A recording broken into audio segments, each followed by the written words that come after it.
What else do I have? Just one. Yeah. Isn't that it? All right, thanks, Mr. Mayor, and thanks to the commissioners, and thanks for everyone for hanging out and powering through with us. This is my proposal for property taxes in 2016.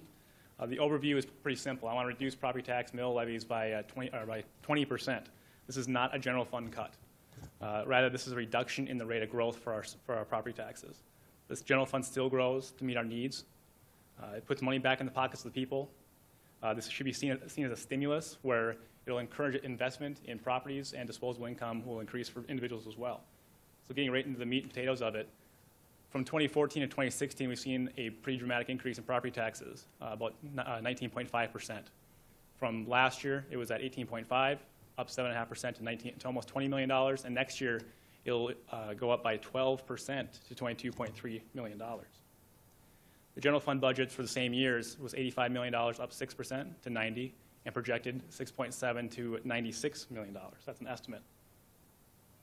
So what my proposal will do, 2016 reduce, with the reduction in place, the green is where you'll see what we'll have for property taxes in the general fund budget, $18 million, which is almost exactly what we had in 2014, only a year ago.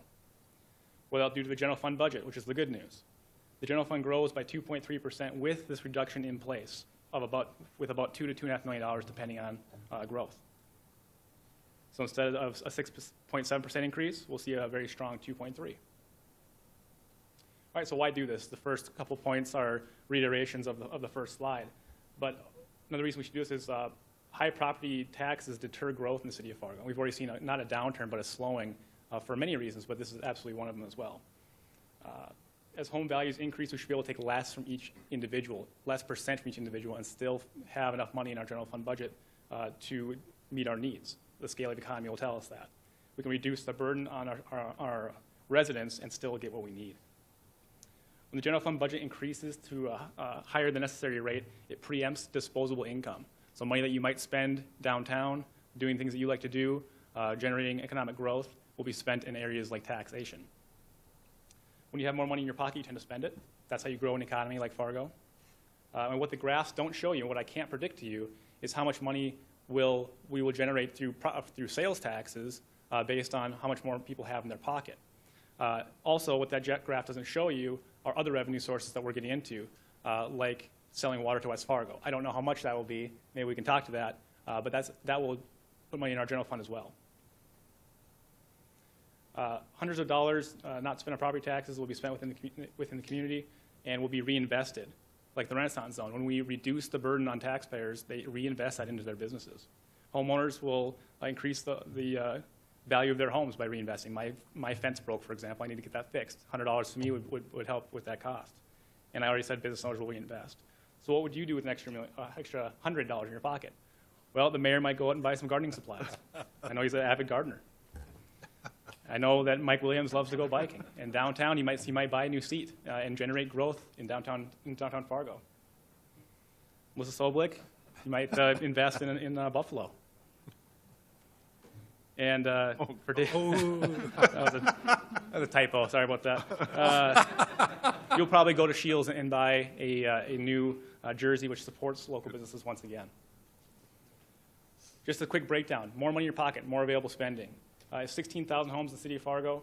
If every single one of them spent that money within our city, that's $1.5 million generated in new economic growth.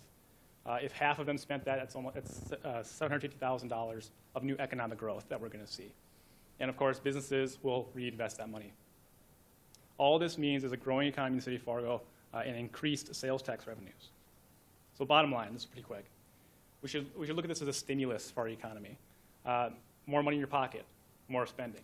This is not a reduction. This is not a cut to the general fund budget. This is a solid increase of 2.3%, which is exactly what we need in the city of Fargo in order to meet our needs. This will reduce the burden on our citizens, which I think is the most important point. And at one point or another, we all, as commissioners and as the mayor, said to the residents that we will watch over your money, we'll take what we need, and leave you the rest so that you can spend it the way you want to spend it. So the people want this, people deserve this, and the math really does work on it. So I'll be happy to field any questions that you all have. Mr. Chairman, so the this past year, everyone's appraisals, you know, the valuations of our houses went up. So do you know what the number is for the amount of revenue? Is that in there that will be, because of the increased valuations of the houses? Is that in your? That 2016 number, for the Yes. so for the property taxes that will generate for next year was $22.3 million. That it takes into account that. So that's where that huge increase is coming from, because people are seeing, we're not only are we adding homes, we're also seeing dramatic increases in property values. A friend of mine from work, he saw a $90,000 increase on his home, and it's not that big of a house. It's actually quite a modest home. Mr. Chairman? Williams? So, thanks, Commissioner Gehrig. I think it's good. We've had these discussions, not this good, maybe. What are you projecting for the cost, the value per mill? We have 57.25 right now. Right. I want to bring it down to 45. I guess you just divide that $22.3 million for that. See what I'm saying? Right. So Kent, maybe you can come up, what are we looking at for a mill right now for value? Actually, we haven't really, Mike, we looked at the Well, budget, so right, it's yeah. kind of hard for We can Kent to get a kind of ballpark- tell it. ballpark, So, yeah. One of the things that I discussed with Commissioner Gehrig as he put this presentation together is the presumption that the 12% will actually be collected and levied during the budget process. That decision is still to be made, but the 12% he's referring to in his chart is reflective of the Board of Equalization's valuations. And a subcomponent of that is certainly the new bricks and mortar, the new buildings that have been put on the rolls. That might be 4 to 5% of the 12%, which you naturally would take a tax increase on. But the additional valuation increases is what the whole debate is about. And I think that's kind of consistent with the message that the state legislature was trying to send to political subs. But I also reminded Commissioner Gehrig, too, that the city of Fargo didn't receive any direct appropriations to buy down the mill levy. There was no state money passed on to us as there was with the school. And so they have taken care of the school issue.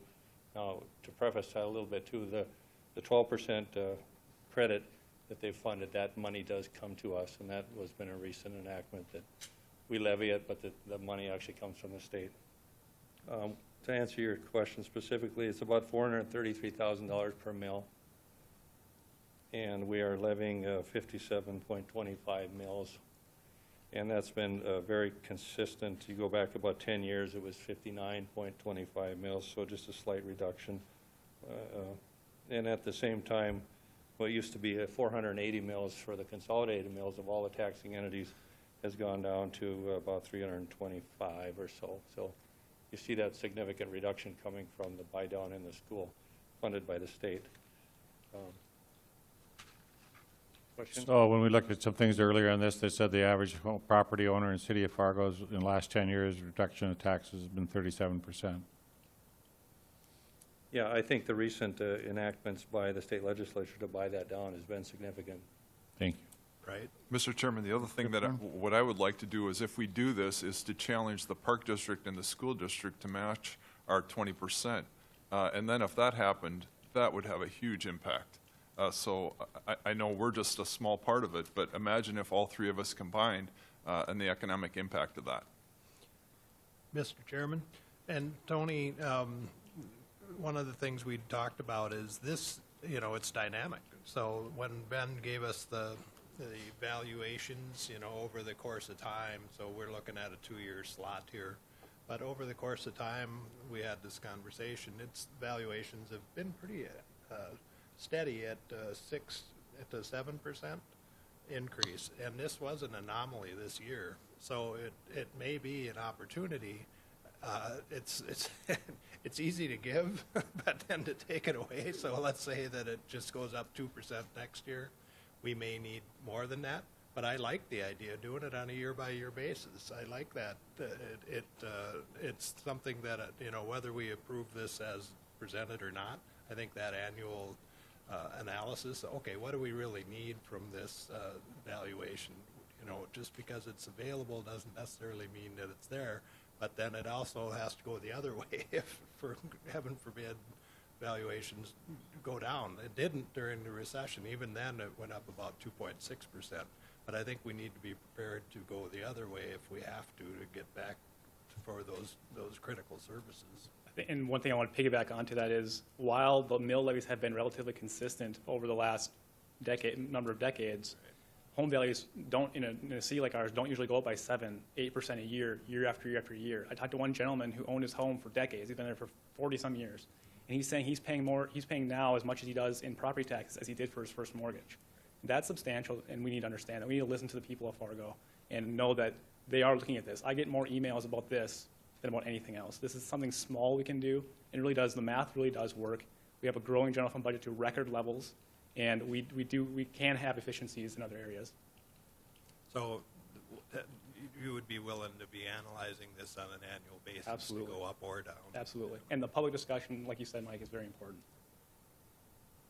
Mr. Chairman, I would just add, I think this is a good discussion that leads into our budget discussion. You know, for me personally, I don't want to commit to anything yet until we see all of the department's budgets coming in to see what flexibility we have. And so I would just use this as a starting point for our Receive budget and file. discussions. Yes. Any other questions? I want to thank Commissioner Gehrig, because property tax has been a big issue, and this is about the city. You know, this overall property tax in Fargo with the school district combined, was 2.3% of the value of your property. And, you know, we don't like our properties going up in value, but when you look at the bubbles that they've had in other parts of the country, we've been able to avoid those. So we've got a stable economy, but this last year was an anomaly, and I think that we need to address it on an annual basis.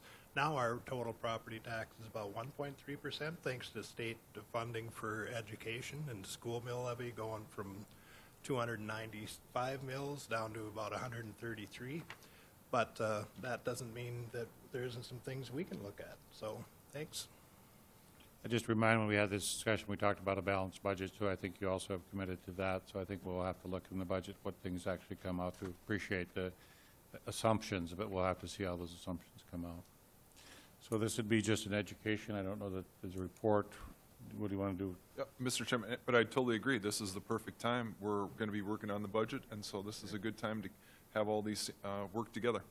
Very good. So if I'm understanding correctly, because I'm new here, we're going to readdress this in a very short order. Okay, and Yeah, I think that the Finance Committee, for one thing, will start looking at it, but I think that we should have some, you know, similar to what we did with other things, some informational meetings, and really dig into what you're talking about, and maybe some of us have some ideas too on ways that We can do can be some brown more bags on it efficient. if you'd Yeah. like. We So- can do that. okay, thank you. So I'd very much. move to receive and file Commissioner Gehrig's report. Is there a second? Second. All those in favor say aye. Aye. Do we have one more item? Yes. April? Item 52, flood reduction presentation for project FM 1463.